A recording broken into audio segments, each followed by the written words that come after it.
Tucked away in the Hudson Valley, Bard College has long maintained a reputation as a prestigious, deeply respected liberal arts institution.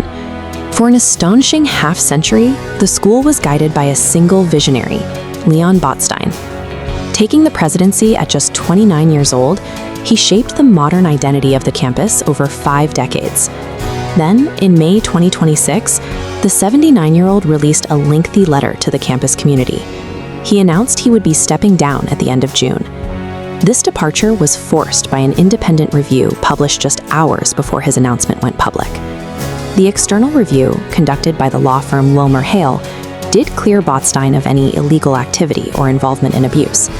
But the report detailed something else. The esteemed college president had maintained a deep, friendly relationship with convicted sex offender Jeffrey Epstein.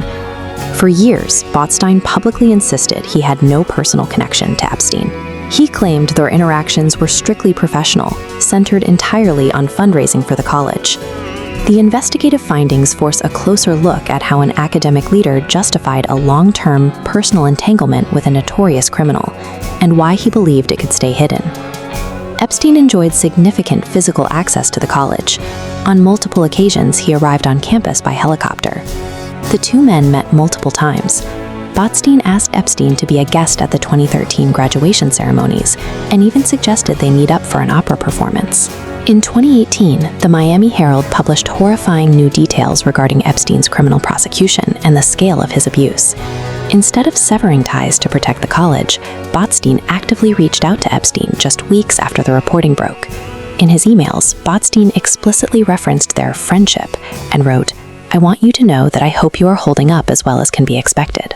The private record showed Botstein was not just a distant fundraiser, but an active participant in maintaining a personal bond long after the reality of Epstein's crimes became public knowledge. This ongoing connection generated intense friction inside Bard. Botstein explicitly clashed with a senior faculty member who demanded the college cut all ties with Epstein.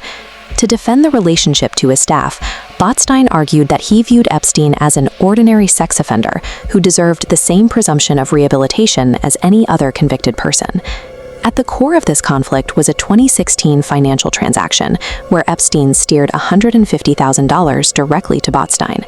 Botstein has maintained that he subsequently funneled that exact amount straight into the college's coffers. He summarized his ethical calculus to investigators bluntly: "I would take money from Satan if it permitted me to do God's work." He believed the inherent goodness of his institution's academic mission could effectively launder the immorality of its funder. The WilmerHale review concluded otherwise. The report stated plainly that President Botstein minimized the relationship and was not fully accurate in describing his ties to the campus community. Following the release, the Board of Trustees accepted his resignation from the presidency, officially acknowledging that the concerns raised by the campus were serious and deeply felt. But his departure comes with a caveat. While Botstein loses his leadership role, he will be allowed to remain on faculty as a teacher and musician. As for the money, the board announced that the $150,000 associated with Epstein will be formally redirected to organizations that support survivors of sexual harm. The attempt to separate Epstein's money from his crimes failed, fracturing the trust between a prominent leader and the community he spent his life building. Botstein's legacy is now permanently tied to this ethical collapse.